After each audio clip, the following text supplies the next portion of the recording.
Hello guys, welcome back to our channel alternate world. మా వీడియోని మీరు ఫస్ట్ టైం చూస్తున్నట్టయితే మన ఛానల్ని సబ్స్క్రైబ్ చేసుకొని లైక్ చేయడం మర్చిపోకండి. ఈ వీడియోలో నేను మీకు మా అమ్మమ్మ స్టైల్లో పప్పుల్స్ ఎలా చేయాలో చూపిస్తాను.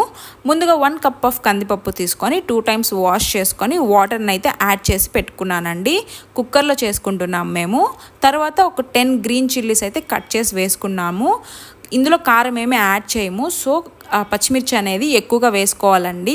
తర్వాత 2 స్మాల్ సైజ్ టమాటోస్, కొంచెం చింతపండు, కొద్దిగా సాల్ట్ అండ్ చిటికెడు పసుపు యాడ్ చేసుకొని మూత పెట్టేసి 7 విజిల్స్ రానివ్వాలండి. విజిల్స్ వచ్చి ప్రెషర్ అంతా వెళ్ళాక కుక్కర్లో నుంచి మేము దీన్ని రాళ్ళ సట్టి అంటాము, పప్పు వెనపడం కోసం యూస్ చేస్తామండి. ఇందులోకైతే ట్రాన్స్ఫర్ చేసుకొని పప్పు గుత్తితో బాగా మెత్తగా గ్రైండ్ చేసుకోవాలి.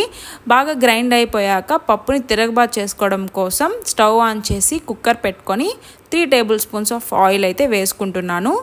ఆయిల్ అనేది హీట్ అయ్యాక కొద్దిగా పోపు వడియం, కరివేపాకు వేసుకొని లైట్గా వేగనివ్వాలి. అవి లైట్గా ఫ్రై అయ్యాక మనం ముందుగా గ్రైండ్ చేసి పెట్టుకున్న పప్పుని ఇందులో యాడ్ చేసి ఒకసారి కలుపుకొని అలా ఒక 2 మినిట్స్ స్టవ్ పైన వదిలేస్తే పప్పుల్స్ అనేది రెడీ అయిపోతుందండి.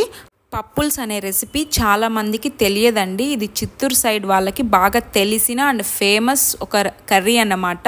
అండ్ ఈజీగా కూడా చేసేసుకోవచ్చు. వితిన్ 15 మినిట్స్లో మన ఇంట్లో ఎటువంటి వెజిటేబుల్స్ లేనప్పుడు మనము పప్పునైతే ఇలా ఈజీగా చేసుకోవచ్చు. దీన్ని పప్పుచారు అని కూడా కొన్ని సైడ్స్ అంటారండి.